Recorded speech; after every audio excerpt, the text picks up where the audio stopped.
negligence, mistakes, a certain slackness in the love of the homeland, dangerous examples, the seeds of corruption, that which does not run counter to the laws but eludes them, that which does not destroy them but weakens them.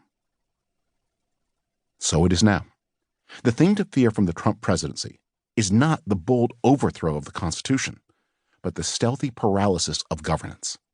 Not the open defiance of law, but an accumulating subversion of norms.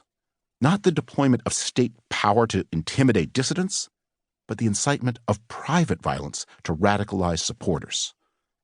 Trump operates not by strategy, but by instinct. His great skill is to sniff his opponent's vulnerabilities. Low energy, little, crooked, fake.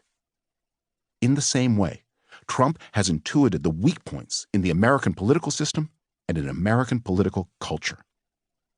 Trump gambled that Americans resent each other's differences more than they cherish their shared democracy. So far, that gamble has paid off.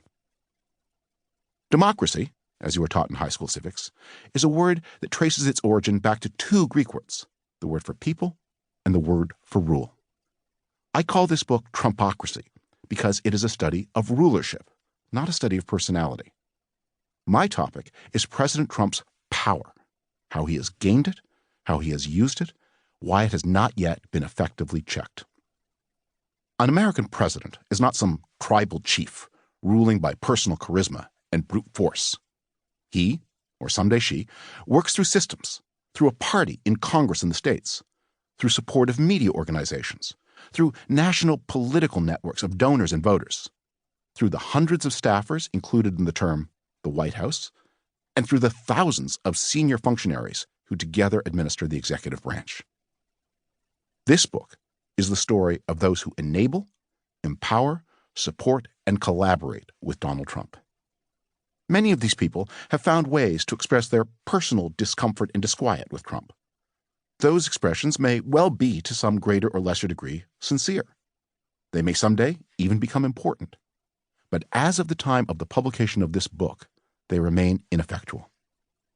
If, when, his enablers withdraw from Donald Trump, he will be left isolated and helpless, a dead tooth in the gums of the U.S. government.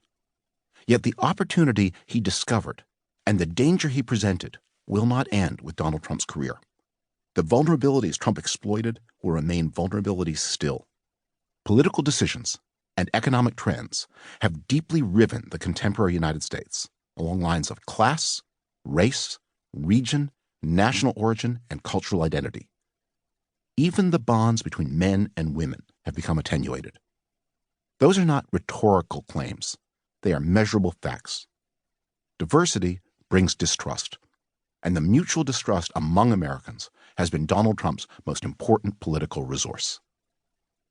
Since the election of 2016, much has been written about the campaign decisions that supposedly brought the United States to its present pass. Why didn't Hillary Clinton commit resources here instead of there? Why visit this state instead of that? I propose we put the spotlight on the voters rather than the candidates, on longer-term trends, not dramatic incidents, on the game as it is played, not the ballyhooed game changers who so seldom actually change anything. Even before Donald Trump thrust himself forward as a presidential candidate, American politics had been veering toward extremism and instability. Trump seized a dark opportunity, but that opportunity had been opened and enlarged for him by others. Trump's election was a system failure, but the system did not fail out of the wild blue yonder. Institutions do not matter for themselves. They matter because of the way they serve or fail to serve the people of the country.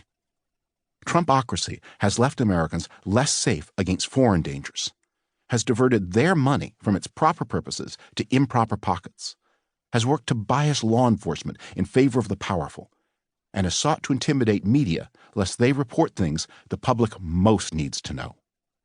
To shrug and say, "What does it all matter?"